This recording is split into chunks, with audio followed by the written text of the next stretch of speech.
Remember NFTs? For a while there, it felt like you couldn't scroll 5 feet online without bumping into a digital ape selling for millions, or someone minting a pixelated rock for more than your college tuition. Then, almost as quickly as it exploded, the hype seemed to deflate. So, what was that all about? Was it just a massive, bizarre scam? Or a glimpse into a revolutionary new way of owning things in the digital world?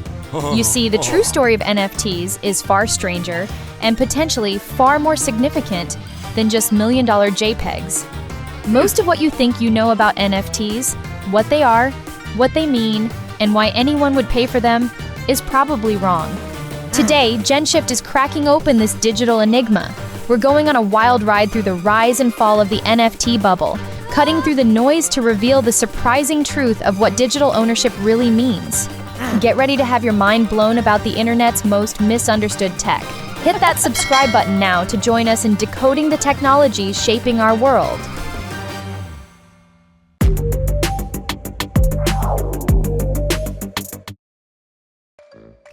What exactly is an NFT? The non-fungible key. To understand the bizarre story of NFTs, we first have to break down the name itself, non-fungible token. It sounds complicated, but the core idea is surprisingly simple. Let's start with fungible. Something is fungible if its units are interchangeable and essentially identical. Think of a dollar bill. Your $10 bill has the same value and can be swapped for any other $10 bill or 2 $5 bills without any loss of value. It's replaceable. The same goes for a Bitcoin or a barrel of crude oil.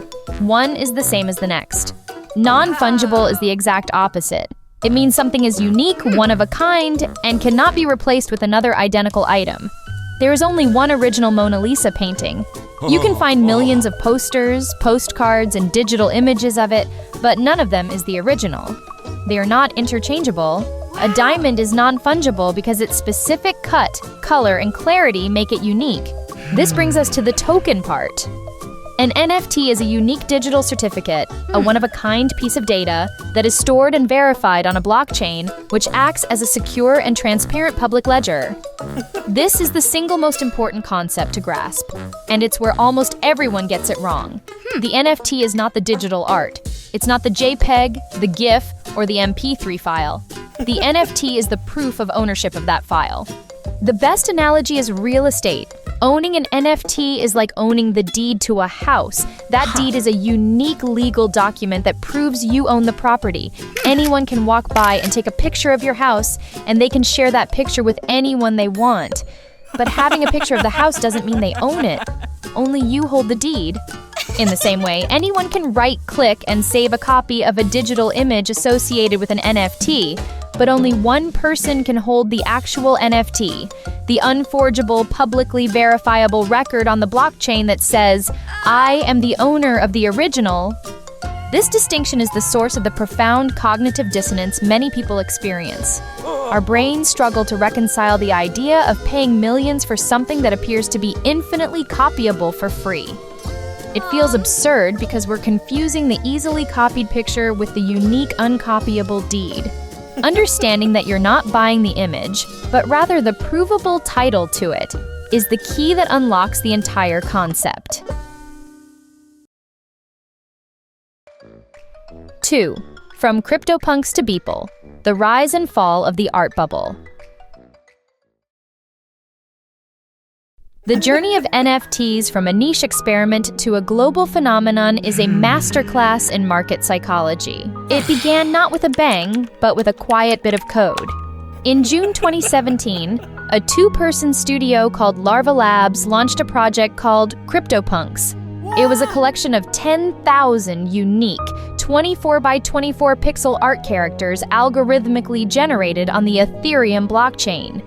Inspired by the London punk scene and cyberpunk culture, no two punks were alike. In what seems unbelievable today, Larva Labs gave away 9,000 of them for free to anyone with an Ethereum wallet who was willing to pay the small transaction fee. It was an experiment in digital scarcity and ownership, a project that would later inspire the technical standard for most NFTs and become the Rosetta Stone for the crypto art movement. For a few years, NFTs remained a curiosity for crypto enthusiasts. But in late 2020 and early 2021, the fuse was lit. The market exploded. The pivotal moment that catapulted NFTs into global consciousness happened on March 11, 2021. The historic Christie's auction house sold a purely digital artwork by Mike Winkelmann, the artist known as Beeple, titled Every Days, The First 5,000 Days.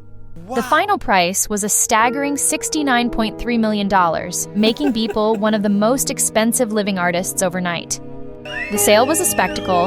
Bidding started at just $100, and in the final minutes, 22 million visitors tuned into the Christie's website to watch the price skyrocket. This event triggered a full-blown speculative mania. The psychological forces at play were classic and powerful. The first was the bandwagon effect, a cognitive bias where people do something primarily because they see others doing it. This was supercharged by an intense fear of missing out, or FOMO. Stories of early investors turning small sums into fortunes created a powerful anxiety that if you didn't jump in, you'd miss a life-changing opportunity.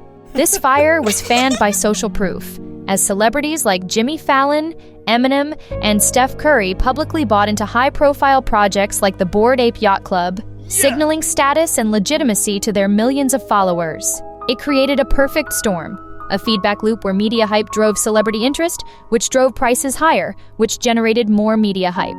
But bubbles built on hype are inherently unstable. The crash was as dramatic as the rise.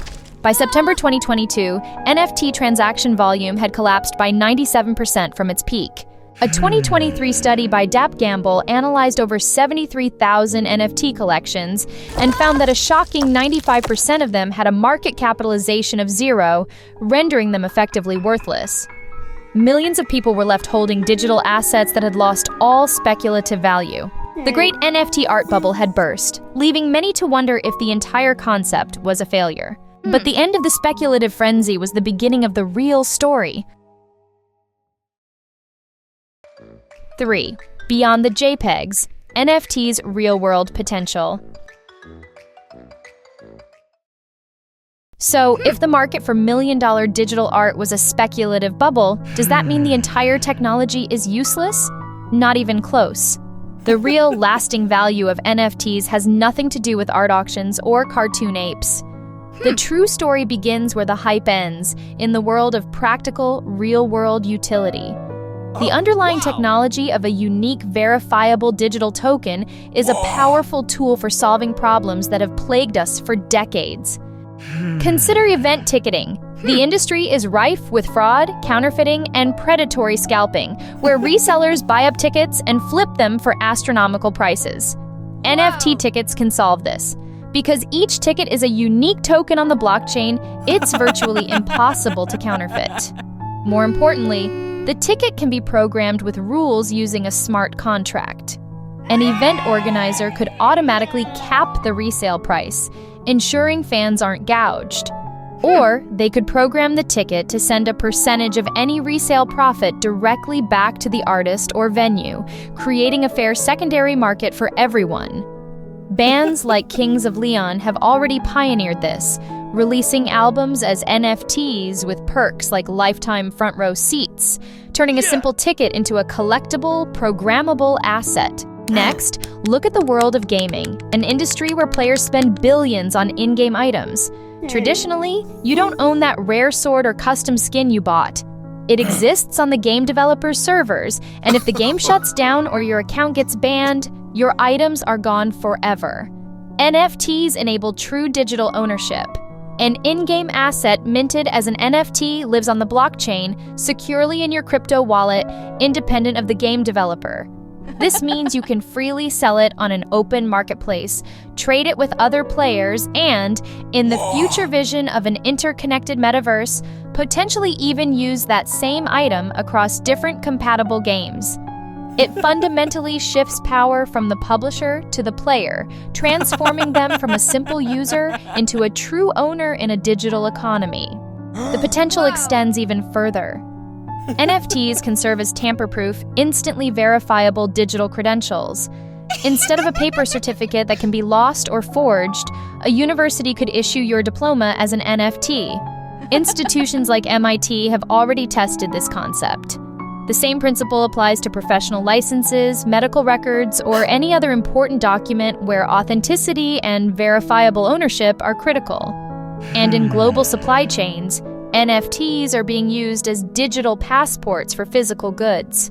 A luxury brand can attach an NFT to a product, allowing a consumer to scan a code and see its entire journey from creation to the retail shelf, guaranteeing its authenticity and combating the multi-billion-dollar counterfeit market.